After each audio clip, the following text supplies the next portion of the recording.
Well, sticking with the theme of talking about first overall picks, last video it was Aaron Ekblad. In this one, we are diving into a name that also, at one point, was continuously linked to the Montreal Canadiens. Of course, though, this guy ain't a Hab. Nor do we think he is going to be a Hab in any point of the foreseeable future, but I wanted to open a discussion about the New York Rangers and the first overall pick taken by them in the 2020 NHL Entry Draft. You know him, you love him, a lot of folks were mispronouncing his name back in his draft season. Today we are talking about Alexis Lafreniere. Now, just to set the context here, Lafreniere, of course, first overall pick, the best QMJHL prospect since Sidney Crosby, really? I mean, look, he played for Rimouski. In his draft season, he had 112 points in 52 games played. He had 10 points in 5 games as an 18-year-old at the World Juniors, and there was a very legitimate buzz that out of all the Q guys over the past few years, from the Pierre-Luc Dubois of the world to the Jonathan Drouins to even the Nathan MacKinnons, there was a sentiment that Lafreniere was, in a way, better. Maybe the best since Sid the Kid, and that was quite the talking point 5 years ago. It's kind of ridiculous to think about it now, but still, I mean, we were making videos about Lafreniere all the way back in that time frame, from him potentially being a Canuck and how he was going to go to a play-in series loser team, because that was how the draft lottery process was done in 2020.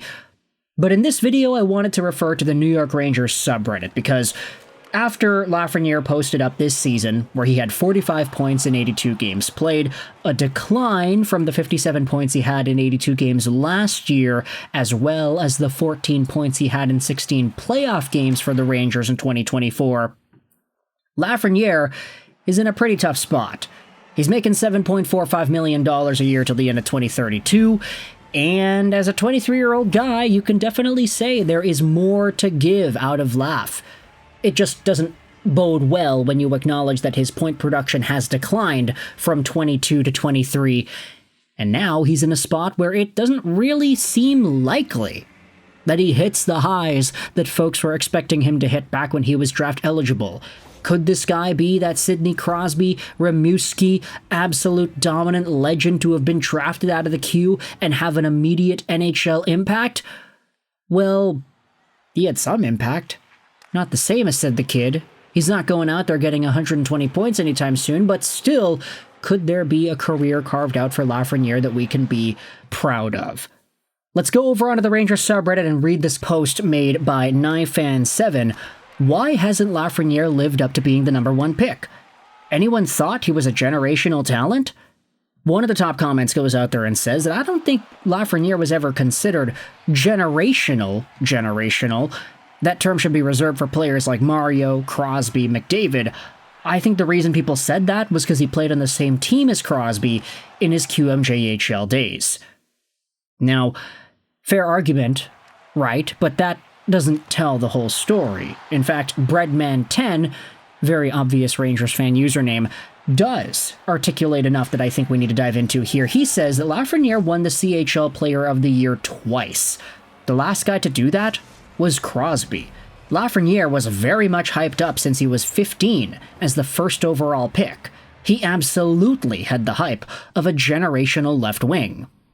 The issues for Lafreniere are a few things. Number 1, COVID. Less hockey played at a pivotal portion of a junior player's career. Number 2, the Rangers' left wing depth. Lafreniere was getting very limited minutes for the first few years, and he still isn't getting much power play one time. Though you can say this year, was he deserving of that? His skating has always been a knock on him, and if he's not given certain opportunities that can help mask those issues, it will stand out more in other roles. And lastly, his attitude. It seems this year specifically, Lafreniere's attitude and morale has tanked, which understandably the whole team has. The one thing I'm worried about there is if it continues beyond last year. I personally think this previous season will be the outlier, but if we see him stop skating a full 200, skate by instead of finishing checks, or continue to shy from the front of the net, then we do have a problem. I really do believe Lafreniere can be a fantastic player in the NHL, and actually be that point-per-game guy we always wanted him to be. I do think he needs to bounce back strong, though, and commit to certain areas of the game that he seemed to have forgotten to do last year. This is where I'm optimistic on the Sullivan hire, as I really do think he's a great coach to get Laf to the next level. He's helped elevate and grow guys like Gensel, Rust, etc. Worst case scenario, Lafreniere remains a 50 to 55 point winger who shows flashes, but ultimately leaves you wanting more. I don't think this is how his career ends up, but who knows.